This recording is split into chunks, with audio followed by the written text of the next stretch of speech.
Liquid television, for those who might not have seen it, was, we call it part funhouse, part laboratory.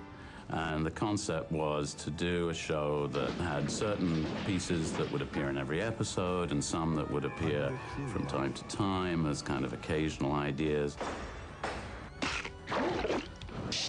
My name is Susie. We variously called it Sesame Street on LSD and put your favorite TV shows in the blender and hit puree. We had the opportunity to develop different kinds of story and innovate storytelling somewhat.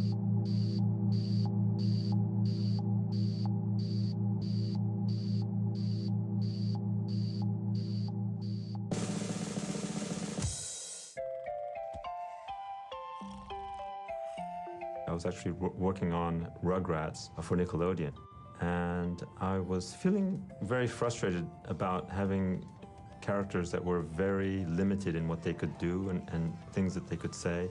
And I think that probably Aeon Flux came out of my frustration of working with babies and very squat characters who were very clumsy. And I wanted to do something that was just the complete opposite of that. I went to Peter with a very specific request. I said to him, I'd like you to develop something spy versus spy-like, but in your style. I should have known what kind of thing would come from it, but of course, he far exceeded anything that I could have imagined. I definitely wanted to do something that you don't normally see, and I was always very frustrated, very bored with the idea of using very conventional editing, following particular rules, and getting into conflicts with directors who said that, oh, you can't do that because that's just not done, and just trying to break some of those rules. His ability to imagine camera angles and to think cinematically and tell stories cinematically is remarkable.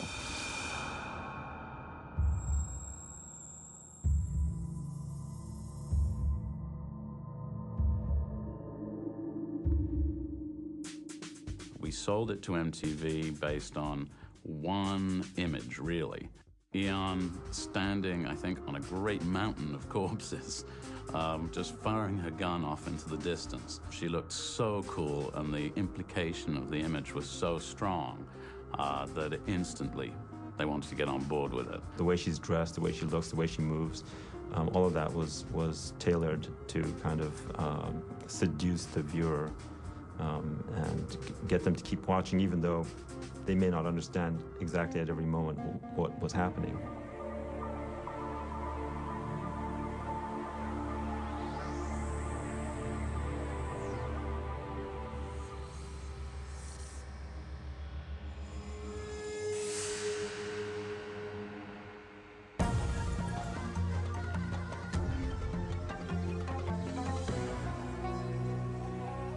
Aeon Flux, quite frankly, was way more action-oriented and way smarter than most of the other stuff that we had.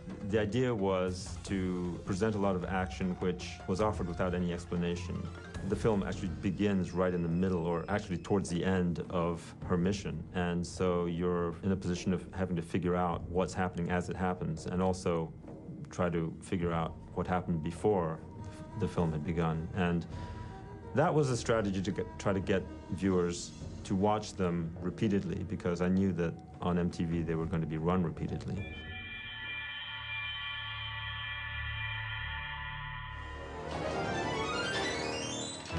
The first episode where you're first introduced to her, it's like very kind of heroic action type of filmmaking. The second one is very slow and kind of static, and we see the opposite side of the violence. It was the same action, but told from the point of view of two Marine soldiers. And instantly it became clear that Peter was trying to get people to understand that you can look at things from different points of view, that what might seem heroic, that what you might assume is heroic, can in fact be thought of in a very different way. The moment that you took those two pieces together, you knew we were dealing with something completely different from your ordinary animation series.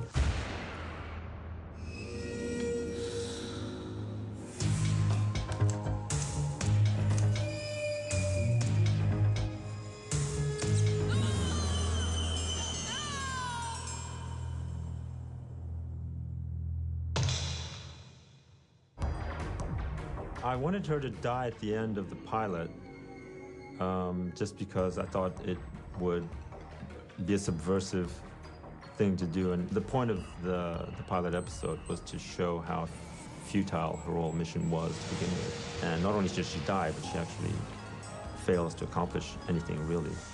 Second season, instead of the question being, how's the hero going to get out of it this time, the dramatic tension would be, how's Aeon going to get it this time?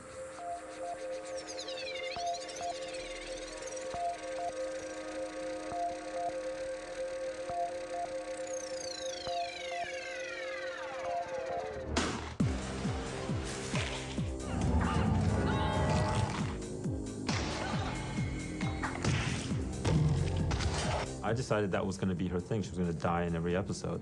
If you start with the premise that she's always going to die, you can have her do things that a normal character in a recurring series wouldn't do. It allowed the character to be completely unrestrained morally.